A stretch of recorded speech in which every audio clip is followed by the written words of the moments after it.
Boa noite a todos, sejam todos muito bem-vindos à nossa Associação Espírita Humberto de Campos e cumprimentando os que estão presentes, nós cumprimentamos também aqueles que nos assistem pela internet e esperando que todos nós realmente, a partir de agora, nos sintamos realmente envolvidos pela luz, pela paz, pelas bênçãos de Deus, nosso Pai, do nosso Mestre Jesus.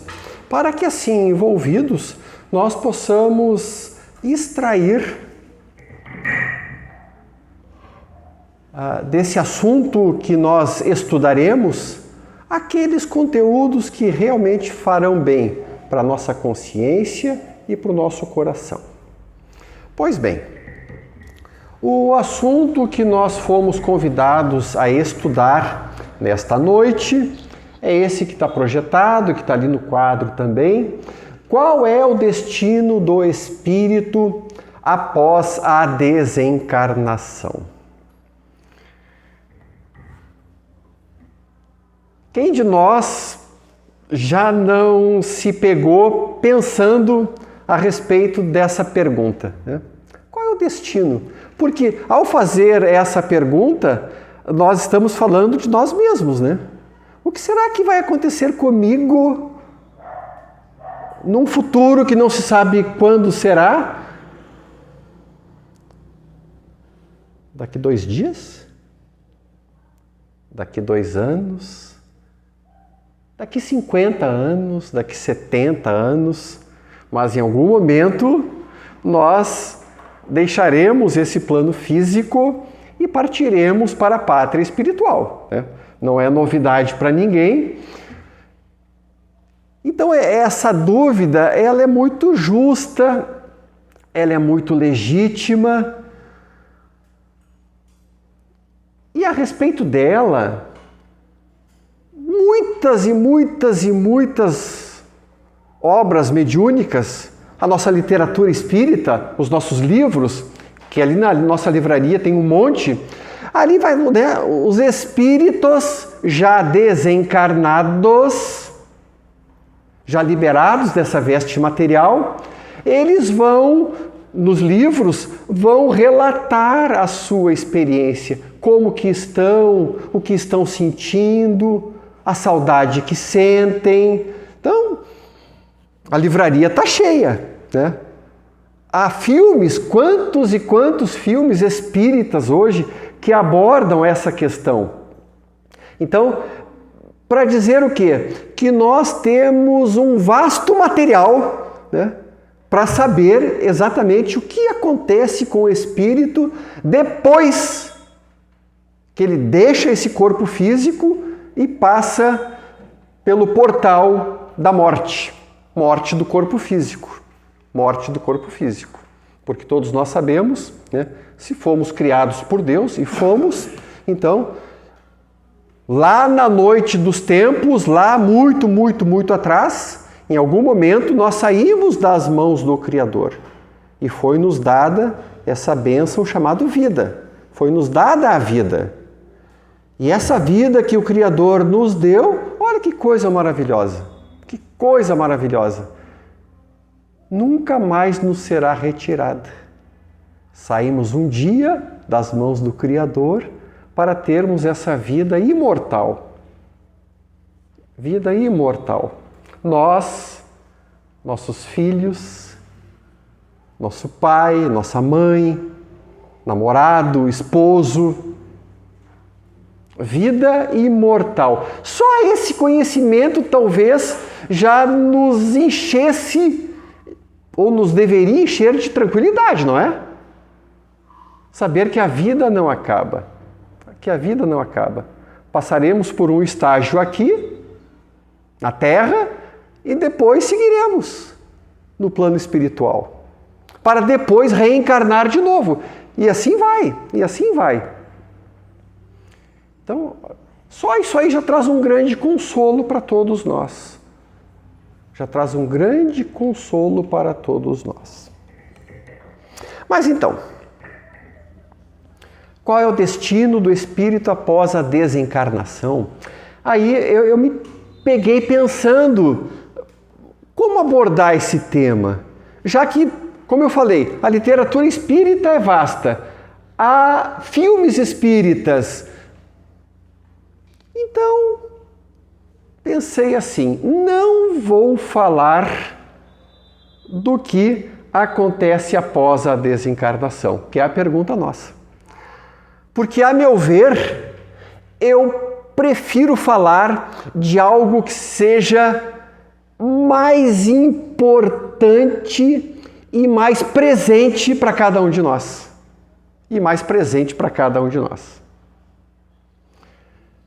Que é isso aqui, ó. Então ali é o portal da morte, a morte do corpo. E somos nós adentrando o portal. Em algum momento, né? Em algum momento. E dessa figura, olhando para essa figura que veio o foco desse estudo nosso de agora, que foi aquela maletinha. Essa é a grande questão para todos nós. Essa é a grande questão. No dia que nós desencarnarmos,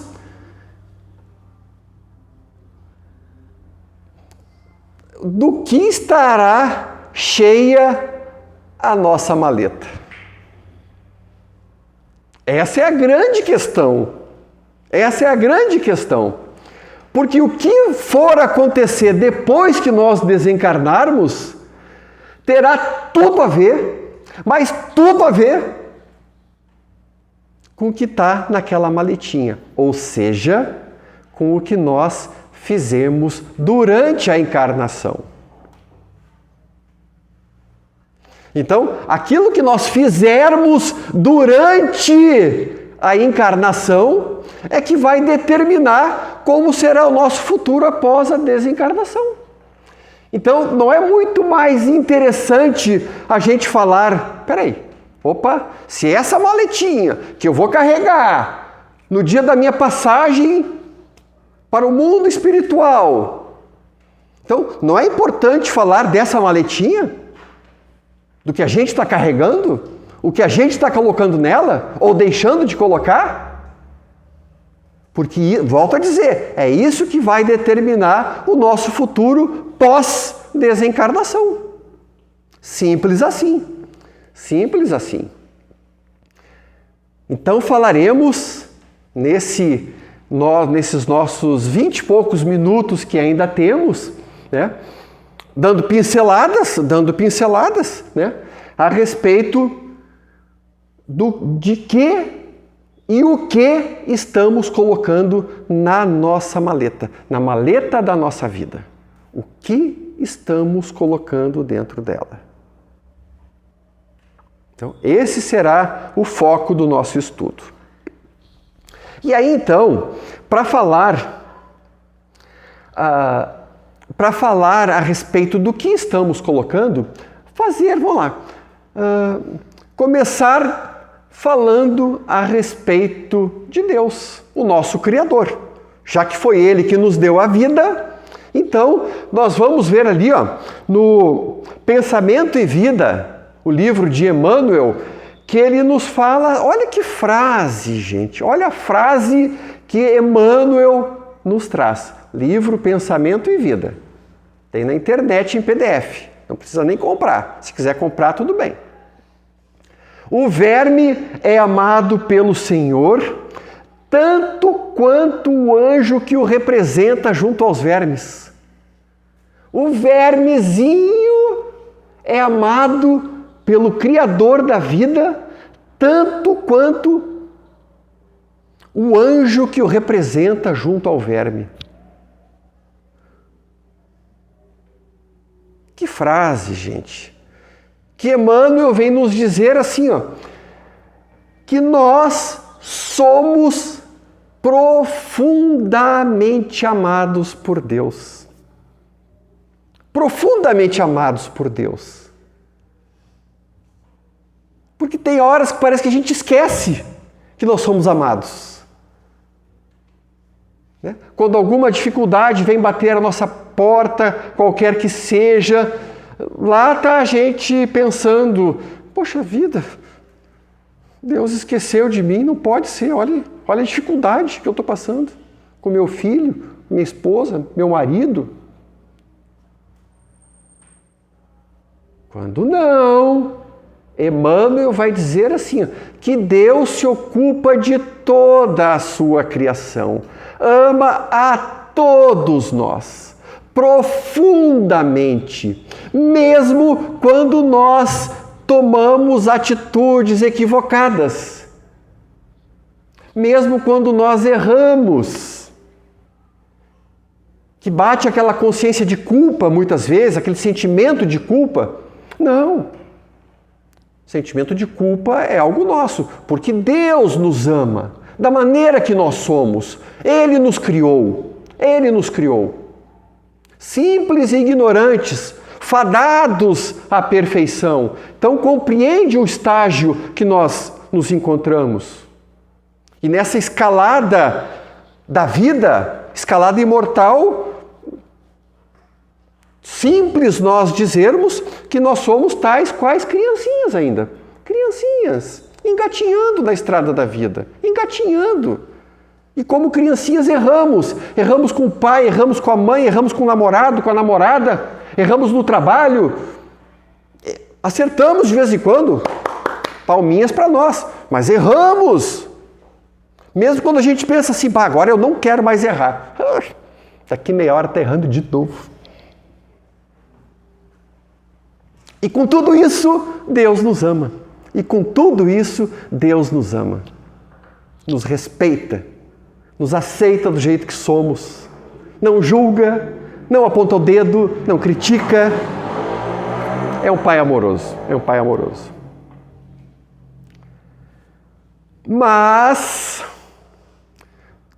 vem a Joana de Ângeles, nesse livro maravilhoso, Atitudes Renovadas, e vai falar assim: no imaginário popular, a única finalidade do Senhor da vida é de proteger os seus filhos, evitando-lhes sofrimentos e retificando-lhes os caminhos, a fim de que somente facilidades encontrem na terra, desfrutando de prazeres e de júbilos intérminos.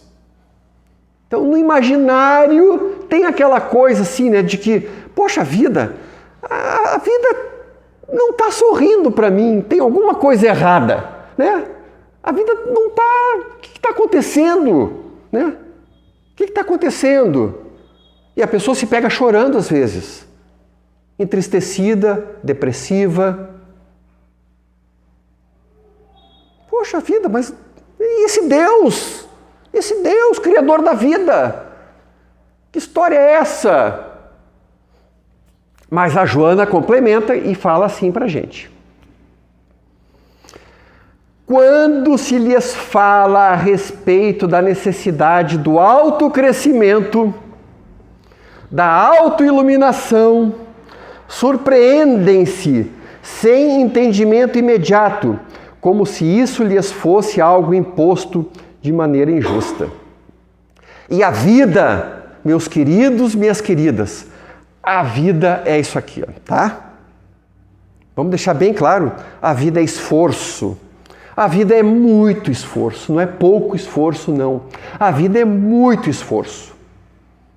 Como a Joana de Ângeles falou, esse esforço de autoiluminação, de autoconhecimento, de autoaprimoramento, gente, a gente vai ter que suar muito, vai ter que ralar muito. Não vai cair como uma bênção. Ah, toma aqui, Silvio, toma aqui o autoconhecimento de lambuja. Não.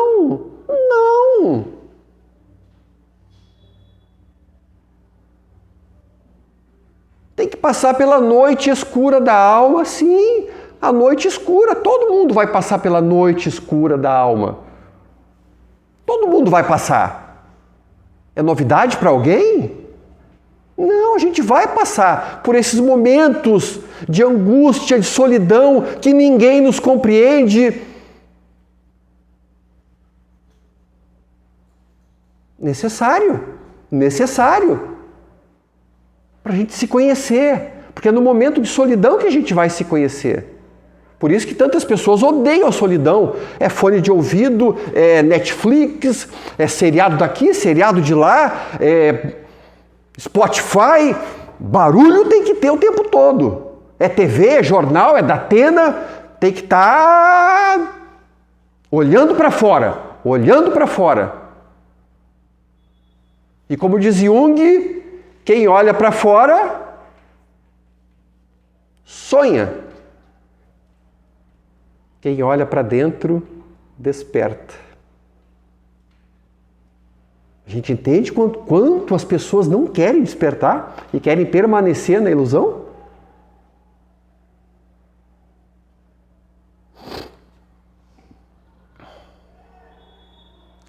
Então, nesse esforço, essa imagem para mim aqui, ela é muito interessante, porque se a gente for lá em obras póstumas de Allan Kardec, vai ter lá Código Penal da Vida Futura. Código Penal da Vida Futura. Poxa vida, vou ter que ler o Código Penal da Vida Futura? Bah, seria muito legal se lesse, porque vai falar daquilo ali, ó. Qual o destino do espírito após a desencarnação? Ah, é só que é um código, tem várias coisas escritas ali. Vários itens. É um bom estudo. Mas de uma maneira bem simplista e bem resumida, a gente poderia falar isso aqui, ó, que esse Código Penal da Vida Futura é a vida. E a vida é uma terra, gente. A vida é uma terra absolutamente fecunda e dadivosa. Essa é a nossa vida. É uma terra fecunda e dadivosa. Porém, nessa terra fecunda e dadivosa, entra o nosso esforço. E essa terra só vai produzir aquilo que a gente semear. Se a gente sair daqui com essa noção introjetada, assimilada, que coisa boa. Que coisa boa. Que essa terra só vai produzir aquilo que a gente plantar. E aí então volta a pergunta: o que a gente tem plantado na vida? O que a gente tem plantado na vida? Por isso a importância disso. A importância desse tema de hoje. E daí então, assim, ó, algumas coisas que, montando o slide a respeito de plantio e de colheita, que é isso que nós estamos falando, plantio e colheita, capacidade intelectual, inteligência. E aí a gente vê assim, poxa vida, essas crianças superdotadas, 3, 4 aninhos, toquinho de gente, e daí com uma capacidade absurda para resolver equação de matemática, de física, para música, para as artes, para a pintura.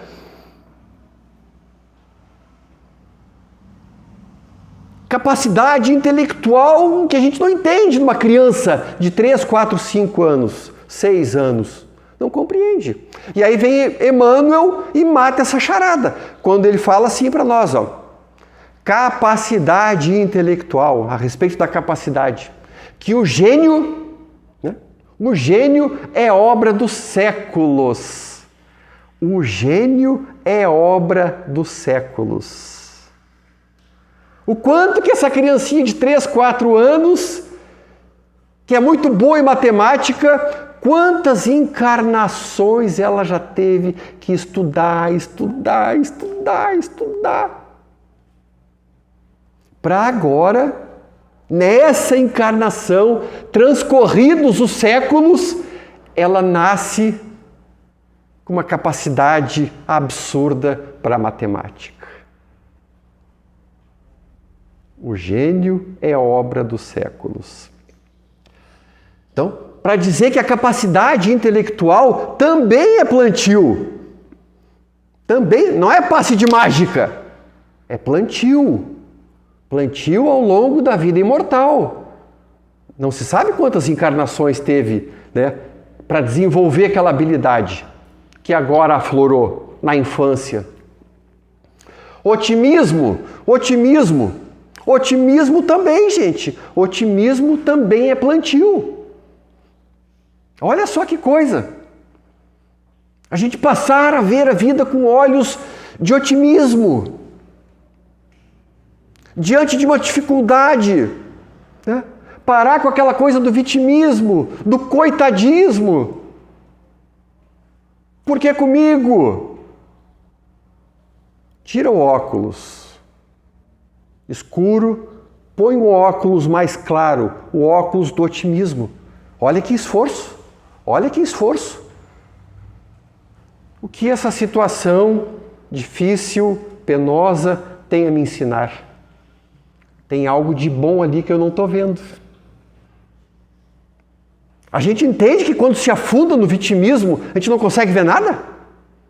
E fica só choramingando, se lamuriando, resmungando? E deixa de colher aquela lição preciosa que a vida está nos colocando. Lição preciosa que a vida está nos colocando. Otimismo é plantio, gente. Perdão não é passe de mágica, varinha de condão. Perdão é plantio. E tem que ir treinando.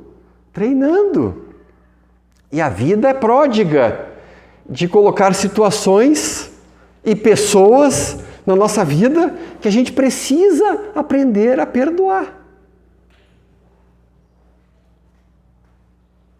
Olha aí, treinar o perdão.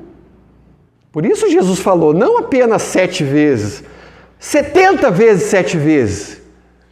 Perdoar sempre, para ir treinando e plantando isso aí, para que daqui a algumas encarnações o perdão seja algo para nós absolutamente natural.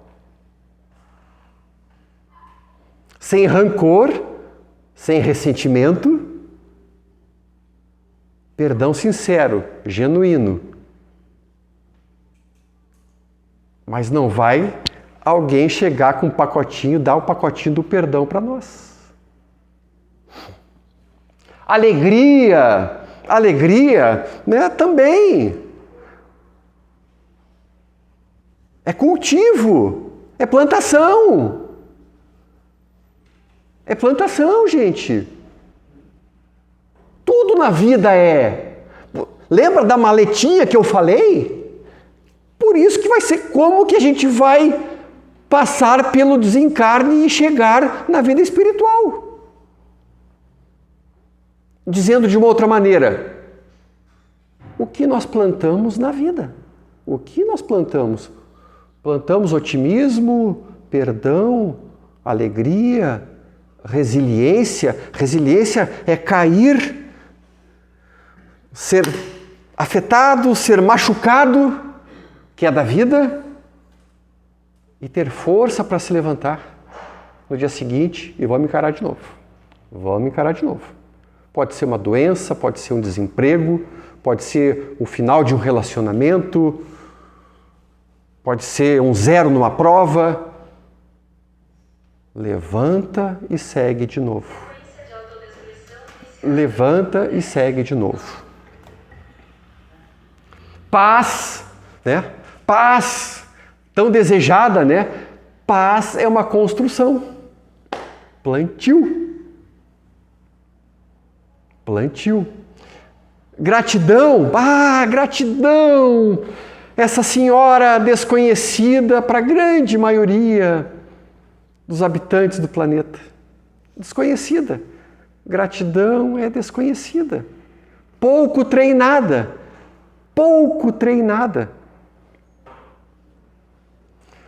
E porque, Joana de Ângeles escreveu um livro sobre a gratidão. Psicologia da Gratidão. É um livro, gente, sobre a gratidão. Para ver como a gente ainda, né, Porque se a gente compreender que Deus é perfeito, que Deus é justo, que faz leis absolutamente justas e harmônicas, encaixadas, então a gente tem que entender que o desemprego que eu estou passando agora está dentro dessa lei justa, harmônica e encaixada. A doença que eu estou passando também está dentro dessa lei justa e perfeita, porque Deus é justo e perfeito e amoroso. E, portanto, então, quando a gente começa a entender essa maravilha dos mecanismos da vida, só nos resta ter gratidão. Está passando por uma baita dificuldade. Agradeça a Deus. Agradeça a Deus.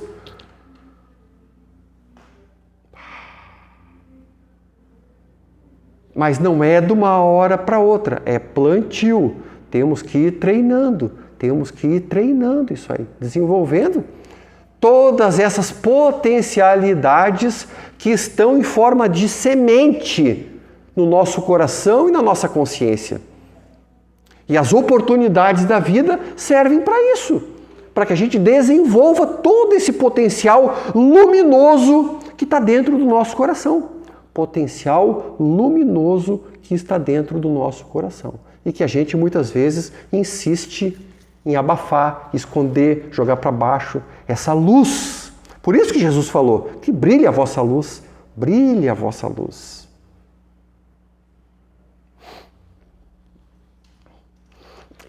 E aí então, a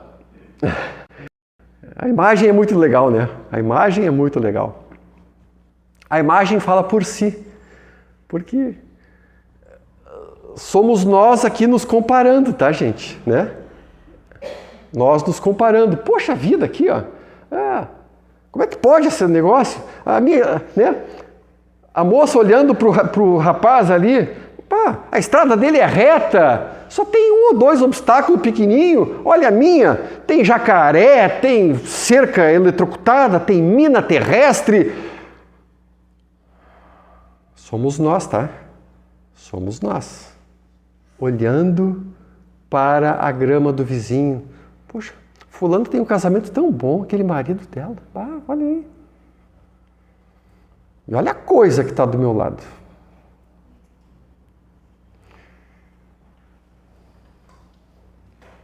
E o treino do otimismo, onde é que fica? E a gente não conhece o marido da outra. Talvez o nosso seja bem melhor do que o marido da outra. Mas a gente está tão acostumado a reclamar, né? Se pega reclamando, se pega se comparando. Né? Então, nas leis de Deus não existe privilégio. Não existem privilegiados. Olha, né? Não existem privilegiados na lei de Deus. As leis são a mesma para todos. Mas voltamos para a questão. O que é que você está plantando? Porque aquilo que você estiver plantando vai colher. Simples assim. E não tem para onde correr. Porque é da lei. A lei é perfeita. Olha, gente, que coisa interessante esse convite que está sendo feito para a gente olhar para o nosso plantio com muito carinho, com muito cuidado.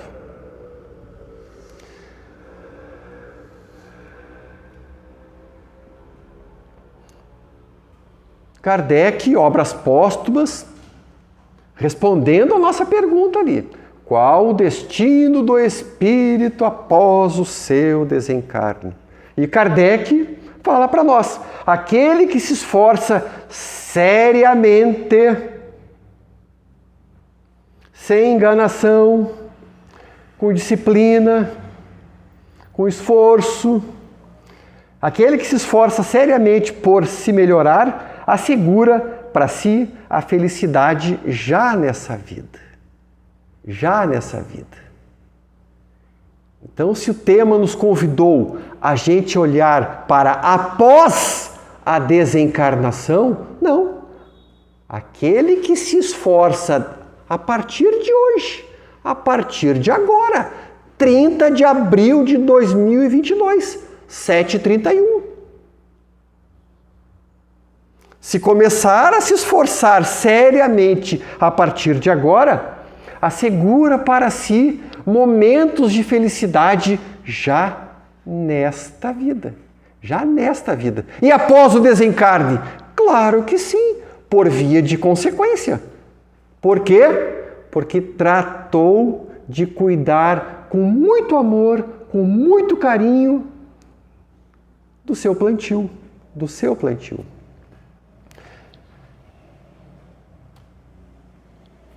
E para finalizar então o nosso estudo, passamos aí uns minutinhos.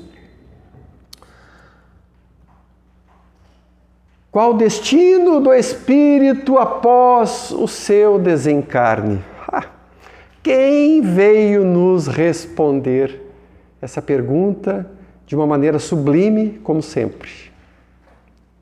Quem veio responder? Jesus. Simplificou, quando disse: a cada um segundo as suas obras.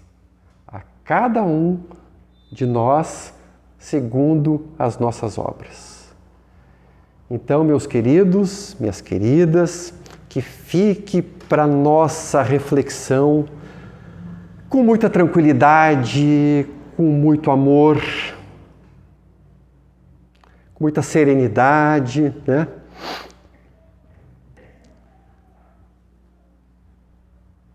Como está o nosso plantio? Como estão as nossas obras? Como é que nós estamos na questão do perdão? Como é que nós estamos na questão da paciência? Como estamos na questão do otimismo? Como estamos na questão da disciplina? Como estamos na questão do amor ao próximo, ao respeito às diferenças? Porque são essas questões todas que nos assegurarão, desde agora e após o nosso desencarne também, o tipo de vida que nós teremos. Então, que fique para nossa reflexão essas palavras, esse nosso estudo, e desejando a todos então que possam retornar aos seus lares em muita paz e com segurança. Muito obrigado.